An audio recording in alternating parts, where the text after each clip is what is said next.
Sanibonani yet again, Sanibonani, welcome back to my channel, welcome back to yet another video. Thank you so much for tuning in. Ungakhohlwa ke ukusubscribe ke nokushare nokulike nokubuka my ads okuyikhona kwesizo ukuthi sikhule. Thank you so much for all of you and subscribe bayo njalo nokuthi mawubuka video, please remember to like a video, remember to always like.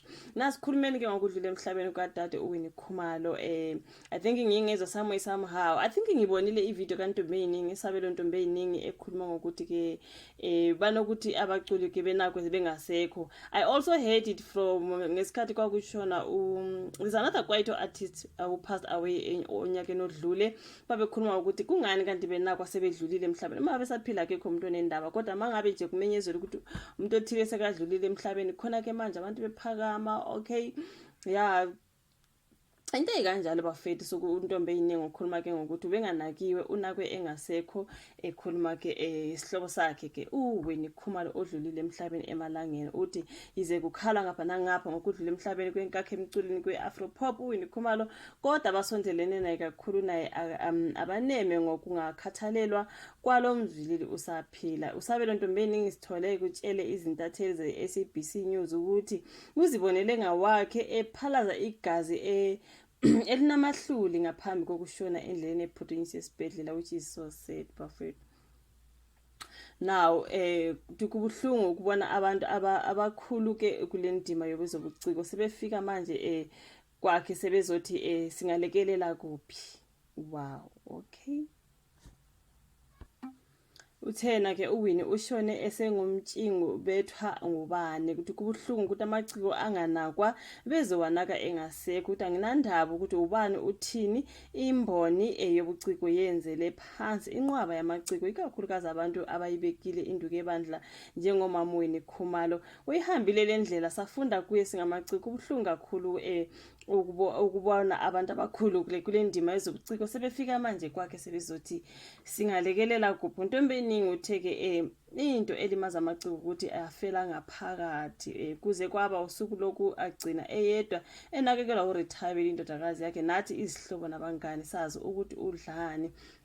Nakuba kunjalo kodwa obenguproducer wakhe uSilo Chikothwala uthe wayegcineke ukuba naye ngesonto futhi waze wamlalisa izingoma zakhe ezintsha okukhona neyakhe uChiko, kodwa uWinnie aseyenze kabusha, something like that. So now utheke indima ilahlekele kakhulu ngoba uWinnie uyena obehamba ezinyathelweni zendlovukazi yeAfropop engasekho uBrenda Fassie, kangangoba ke waze wasebenzisa yena engomeni kaBrenda ethi mina ngiyohlala nginje ngesikhathi ke eyenzela umkhankaso we-ANC.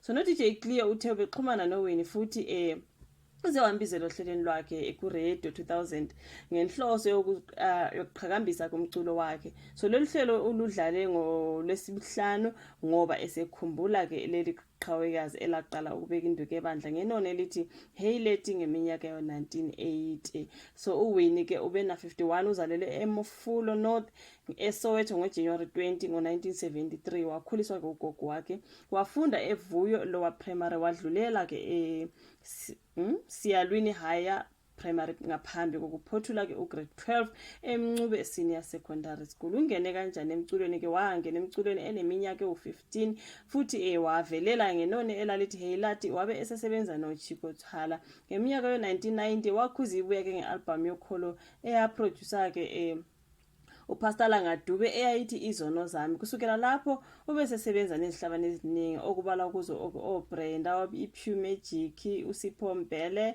iBrothers of Peace, iBongo Muffin, bayazibala ke laphana uZonke Dikano noDJ Cleo nabanye nje. Akagcinanga ke kuculeni kuphela kodwa nasekulingiseni uyibekile induku ebandla njengoba ke egcine esedlala kumvango Imponeng nasemafilmini kaChikothwala uMadluphuthu. Uke wahlaba ke ikhefu kwezokungcebeleka esagxile ekukhuliseni izingane zakhe. Wabuye seshisa ikhotha ke ngenone elithi Live My Life ngo-2009. Lo mucuke wahlabana ngegold disc ngokudayisa ke amakhophi awu-25,000 futhi waze waqokwa ke nakwi-Record of the Year kuma-South African Music Awards nakuma-Channel O Awards. Ubeqhubeka nokusetshenziswa emsebenzini ke eminingi. So yeah, na obekuhlonishwa ngayo. Okay, ubeqhubeka nokusetshenziswa emsebenzini obekuhlonishwa ngayo uBrenda ngenxa yokufana kwamazwi. Okay, na uke wayidlala ke indawo emidlalweni weshashalazi ke obekuhlonishwa ngawo uMapri Estate Theatre ePitoli ngo-2010. Ubese ebamba ke iqhaza eqenjini labaculi besifazana abangaphansi kweKalawa Records, iKalawa Achikitas. Ushone senenkampani yakhe ebikhiqiza ke umculo wakhe noyindodakazi yakhe uRethabile Khumalo.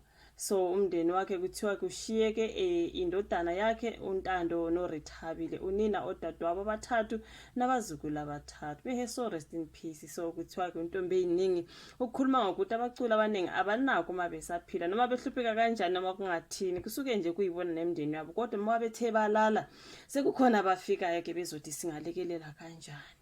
So iyona nto ke kushuthi ehlukumeza untombi eyiningi ukuthi kungani ke manje umuntu ezonakwa esehambile. Uma esakhona esadonsa kanzima sizwile lapha namakhulunywa ke ebhuti uDoc Shebeleza, angazi kumele ngithi ibhuti noma angazi ukuthi kodwa I think ngiright bangithi ibhuti uDoc Shebeleza naye kuthi ushoneke esakhala ngosizo ngoba kudingeka ukuthi eyohlinzwa, kudingeka imali eningi laphana. Kushuthi bezingakatholakali ngoba kumele ayo operate ke ngoFebruary. So ke nayo sedlulile ke emhlabeni. So baningi abafika ke bethi singenze kanjani, singasiza kanjani. Siyakhulunywa kakhulu le ndaba yokuthi banakwa kakhulu bengasekho emhlabeni, which is painful emndenini yabo, ukuthi ubone nje abantu bengena, ama-musicians, ama-celebrities bengena ngoba kuthiwa umuntu selele, kodwa umuntu mesadonsa nzima esagule sathini ba-few ozobabona bevela lapho. Ofishi mina ngiyathanda ukuvumelana nontombi eyiningi ukuthi iyenzeka lento, sesizwile abaningi bekhala ngayo. So uthi ke amaciko anakwa kakhulu umeselele, which is something wrong. Kumele ukuthi umuntu kodwa umekhala ngosizo kuzwakala ukuthi umuntu ukhala ngento ethile, sheshani ke nilekelele phela ngoba esaphila. Waye manje mase eshonile kukhona niyovela into ekanjalo bafethu. Iyona ke untombi eyiningi akhuluma ngayo lapha allegedly.